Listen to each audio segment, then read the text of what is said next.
Général Mounene, bonjour.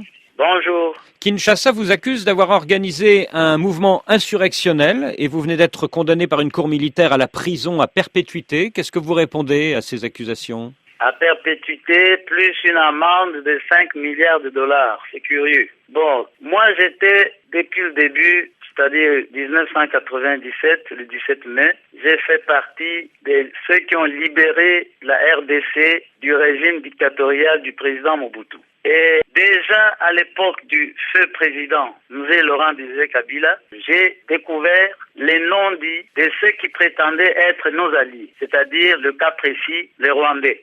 J'ai découvert que M. Joseph Kabila faisait partie de ce complot. Comment je l'ai découvert? Lorsque j'ai eu à diriger les forces armées congolaises, FAC, en tant que chef d'état-major général des forces armées congolaises, il fut mon adjoint et j'ai pu le découvrir, le connaître mieux que quiconque. Il s'est imposé en 2001, tout a commencé à s'empirer. Il est à la base des FARDC, mal encadré, mal administré, et Joseph l'a fait exprès pour fragiliser cet outil de défense afin que l'Est, justement, dont on parle, soit perméable aux voisins qui ont des plans hégémoniques. Donc je lui faisais ombrage. J'ai été limogé en 2006. J'étais surveillé en permanence, je n'avais plus droit à la rémunération, ce qui a fait que, à la fin, lorsqu'ils en voulaient à ma vie, j'ai dû quitter. Vous avez donc fui au Congo-Brazzaville en septembre 2010 et depuis, parmi les faits qui vous sont reprochés par Kinshasa, il y a l'attaque en février 2011 de la résidence du président Kabila à Kinshasa, 19 morts. Quel rôle avez-vous joué dans cet assaut? Évidemment, comme résistant, nos éléments qui sont dans les services de sécurité et les forces armées se sont révoltés et ont pris l'initiative d'en finir avec Joseph Kabila parce que c'est lui qui est l'auteur de nos malheurs. Et les jeunes gens se sont organisés pour cette attaque-là bien précisément. Donc c'est vous qui avez commandité cet assaut? J'étais bien au courant de l'initiative des jeunes gens, n'est-ce pas? Moi, je n'étais pas en mesure d'organiser puisque j'étais déjà chez nos amis, protégé par nos amis. Mais les jeunes gens ont réagi positivement. Donc vous reconnaissez que l'armée de résistance populaire est un mouvement insurrectionnel? Il n'est pas un mouvement insurrectionnel, c'est un mouvement de résistance qui revendique les droits d'un peuple martyrisé, d'un peuple humilié. Un régime d'imposture est inacceptable aujourd'hui. Le mois dernier, avec l'UDPS d'Étienne Tshisekedi et l'Apareco d'Honoré Gbanda, vous avez lancé un appel commun pour le boycott du prochain sommet de la francophonie à Kinshasa. Mais Étienne Tshisekedi est hostile à la lutte armée. Est-ce que ce n'est pas une différence fondamentale entre lui et vous? Lorsque l'on parle de se lever contre un régime de prédation, c'est tous les patriotes qui se mettent ensemble. C'est-à-dire, M. Tshisekedi a trouvé peut-être la forme la plus modérée, aller aux élections, mais après le hold-up de novembre dernier, 2011.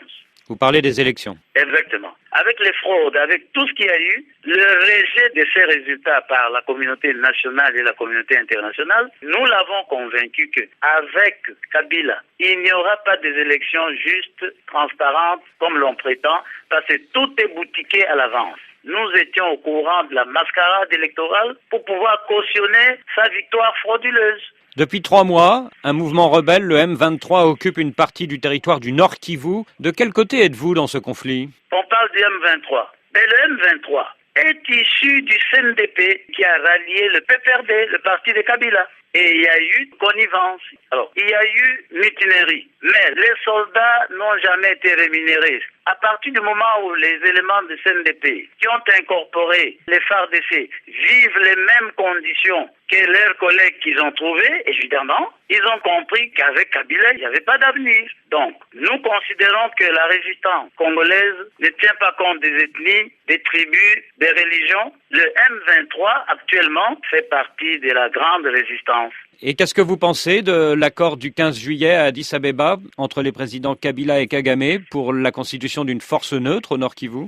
Cette force neutre est un complot. C'est encore importer une autre guerre. Ça va ouvrir une porte ouverte à la balkanisation. C'est aussi un signe d'échec. Ils ont échoué, c'est-à-dire qu'ils n'ont plus d'autres recours pour rester au pouvoir. Ils veulent trouver un soutien quelconque pour se maintenir dans un pouvoir qu'ils ont volé. Dans quel pays êtes-vous aujourd'hui, Général Mounene? Moi, je suis au Congo-Brazzaville, protégé par les autorités. Moi, je pense que le président Sassou connaît les droits humains. Il ne peut pas accepter qu'un cadre de mon niveau soit extradié parce qu'il n'y a pas une justice au Congo. Moi, j'ai échappé à un assassinat. J'ai droit, comme tout citoyen du monde, à la protection et à la vie. Général Mounene, merci.